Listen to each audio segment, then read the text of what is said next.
Planeta ameaçado pela poluição. Bem aqui entre o litoral da Califórnia e o Havaí, uma enorme área ganhou um triste apelido, o lixão do Pacífico. Levadas pela corrente marítima, toneladas e toneladas de sujeira produzidas pelo homem se acumulam no lugar, que já foi um paraíso. Um oceano de plástico, uma sopa intragável de tamanho incerto, a aproximadamente 1.600 quilômetros da costa, entre a Califórnia e o Havaí. E que, segundo estimativas, seria maior do que a soma de São Paulo, Rio, Minas e Goiás. É o Pacífico, o maior dos oceanos agredido pela humanidade, onde a humanidade raramente chega. Plástico e plâncton, lixo e alimento, tudo misturado. Poluindo o paraíso, confundindo as aves, criando anomalias, como a tartaruga que cresceu com um anel de plástico em volta do casco e matando os moradores do mar. Mas qual será, afinal, o tamanho dessa gigantesca massa de lixo que se acumula no Oceano Pacífico? Será que ainda há tempo para limpar tudo isso? E os animais, se adaptam ou sofrem as consequências? Charles Moore viajava pelo Pacífico entre o Havaí e a Califórnia quando resolveu arriscar um novo caminho. Foi perturbador, lembra o capitão. Dia após dia não vimos uma única área onde não houvesse lixo, e tão distantes do continente. Como um descobridor nos tempos das navegações, Charles Moore foi o primeiro a detectar a massa de lixo e batizou o lugar de Lixão do Pacífico. Primeiro viu pedaços grandes de plástico, muitos deles transformados em casa para os mariscos. Depois, quando aprofundou a pesquisa, o capitão descobriu que as águas-vivas estavam se enrolando em nylon e engolindo pedaços de plástico. O albatroz tinha um emaranhado de fios dentro do corpo. Antes não havia plástico no mar, diz o capitão. Tudo era comida, então os animais aprenderam a comer qualquer coisa que encontram pela frente. Você pode ver aqui que eles tentaram comer isso, mas não conseguiram. Com a peneira na popa, o capitão e sua equipe filtram a sopa de plástico e fazem medições.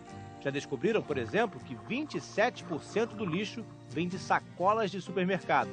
Numa análise feita com 670 peixes, encontraram quase 1.400 fragmentos de plástico. São informações valiosas, fonte de pesquisa e argumentos para a grande denúncia de Charles Moore. Gostaria que o mundo inteiro percebesse que o tipo de vida que estamos levando, isso de jogar tudo fora, usar tantos produtos descartáveis, isso está nos matando. Temos que mudar se quisermos sobreviver. Um gesto despreocupado, uma simples garrafa de plástico esquecida numa praia da Califórnia. Muitas vezes era devolvida pelas ondas e recolhida pelos garis, mas grande parte do material plástico produzido nas cidades dessa região acaba embarcando numa longa e triste viagem pelo Oceano Pacífico. Pode ser também depois de uma tempestade. O plástico jogado nas águas é varrido pela chuva, entra nas galerias pluviais das cidades e chega até o mar. Ou vem de rios poluídos que desembocam no oceano. No caminho, os dejetos do continente se juntam ao lixo das embarcações e viajam até uma região conhecida como o Giro do Pacífico Norte. Diversas correntes marítimas que passam as margens da Ásia e da América do Norte acabam formando um enorme redemoinho feito de água, vida marinha e plástico. Mas outra vez uma tempestade, um vento forte talvez, e parte do lixo viaja para fora da sopa, até uma praia distante. Estamos numa praia linda e deserta, numa região praticamente desabitada do Havaí. Não era para ser um paraíso ecológico? Mas Camilo Beach recebe tantos dejetos marítimos que acabou virando um lixão a céu aberto. Basta a gente procurar um pouquinho para entender a origem de todo esse plástico que veio até aqui. Aqui, caracteres chineses. Um pouco mais à frente, essa boia aqui, uma boia de pescadores que provavelmente veio do Japão. E ali na frente, um pedaço de tanque de plástico com ideogramas em coreano. E olha que Camilo Beach está a mais de 1.000 quilômetros distante do lixão do Pacífico, no extremo sudoeste da ilha de Hilo, no Havaí. Camilo Beach dificilmente vê um gari, e o plástico que chega lentamente pelo mar vai ficando esquecido no paraíso. Há 2 anos depois que se mudaram para cá, Dean e Suzanne Fraser resolveram fazer de Camilo um alerta planetário. Suzanne se pergunta Será que o governo japonês, por exemplo, sabe quanto plástico o Japão está mandando aqui para o Havaí? Tim vem trazendo um galão que sem dúvida chegou da Ásia. Tem também tubo de shampoo usado nos Estados Unidos e sacos de plástico, sabe-se lá de onde. Agora são todos farrapos do mar. As mordidas impressas no plástico levaram os ambientalistas a mudar de alimentação. O que acontece é que as toxinas estão se acumulando ao longo da cadeia alimentar. E os predadores no topo da cadeia, que somos nós, estão comendo plástico também. O casal toma notas, calcula as quantidades, recolhe o equipamento de pesca para saber os pesos e as medidas de cada tipo de poluição. Não é pessimismo. Por enquanto, praticamente nada está sendo feito. E não dá para dizer que exista um ou outro culpado. Estamos todos com as mãos completamente sujas de plástico. Haveria depósitos de lixo em 5 regiões dos oceanos. Nas Ilhas Maldivas, no Oceano Índico, uma nova ilha está sendo criada. Uma ilha de lixo. Em pouco menos de 2 décadas, a ilha já tem 50 mil metros quadrados e abriga indústrias e depósitos. Caminhões chegam de barco o tempo todo. O lixo orgânico é queimado na hora.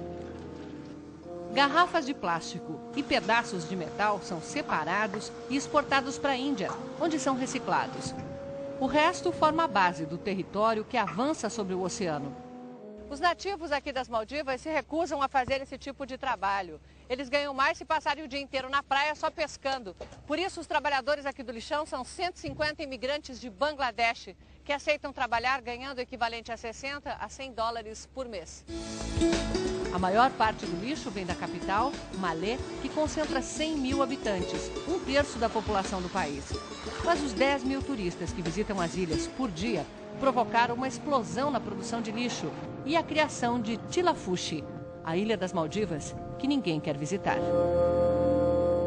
1.400 fragmentos de plástico. São informações valiosas, fonte de pesquisa e argumentos para a grande denúncia de Charles Moore.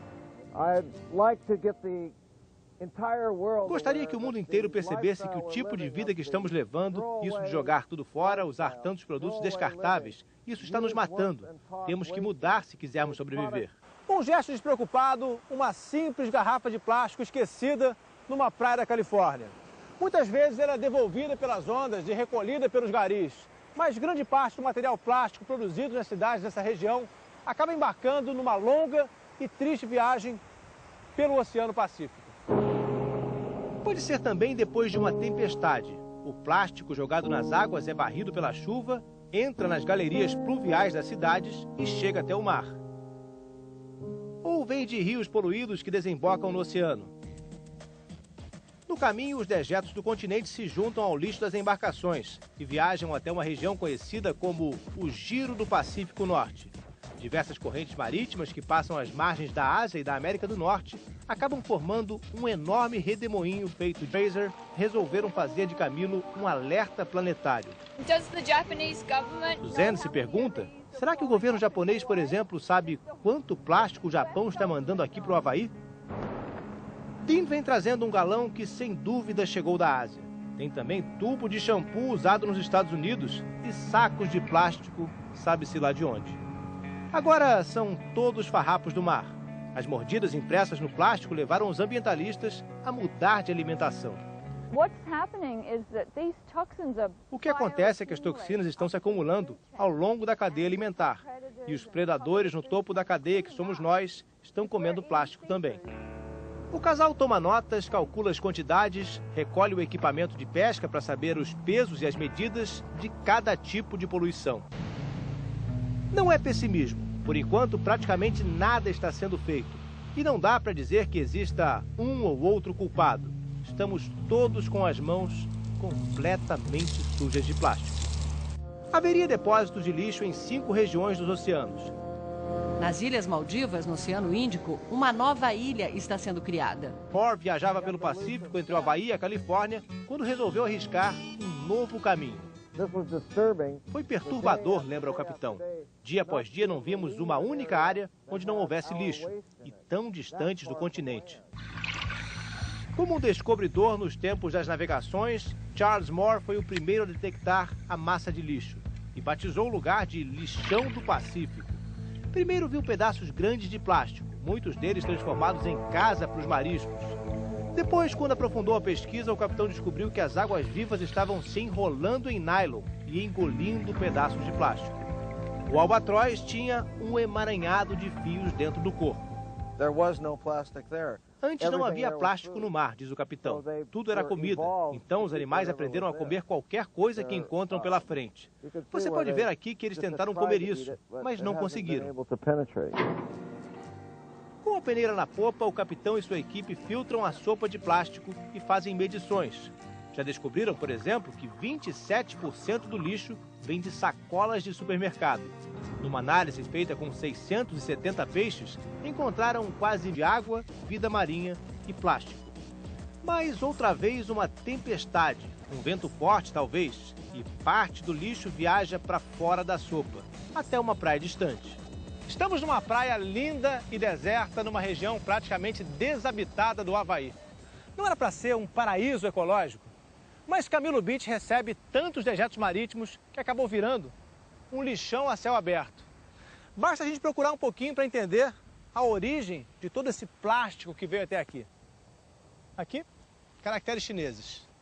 Um pouco mais à frente, essa boia aqui, uma boia de pescadores que provavelmente veio do Japão.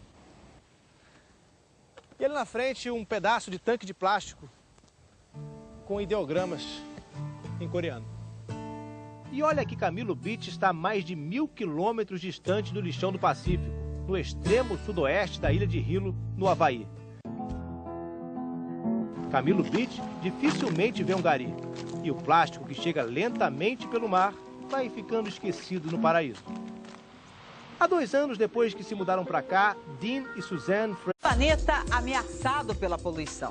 Bem aqui entre o litoral da Califórnia e o Havaí, uma enorme área ganhou um triste apelido, o Lixão do Pacífico. Levadas pela corrente marítima, toneladas e toneladas de sujeira produzidas pelo homem se acumulam no lugar, que já foi um paraíso. Um oceano de plástico, uma sopa intragável de tamanho incerto, a aproximadamente 1.600 quilômetros da costa, entre a Califórnia e o Havaí. E que, segundo estimativas, seria maior do que a soma de São Paulo, Rio, Minas e Goiás. É o Pacífico, o maior dos oceanos agredido pela humanidade, onde a humanidade raramente chega. Plástico e plâncton, lixo e alimento, tudo misturado. Poluindo o paraíso, confundindo as aves, criando anomalias, como a tartaruga que cresceu com um anel de plástico em volta do casco e matando os moradores do mar. Mas qual será, afinal, o tamanho dessa gigantesca massa de lixo que se acumula no Oceano Pacífico? Será que ainda há tempo para limpar tudo isso? E os animais, se adaptam ou sofrem as consequências? Charles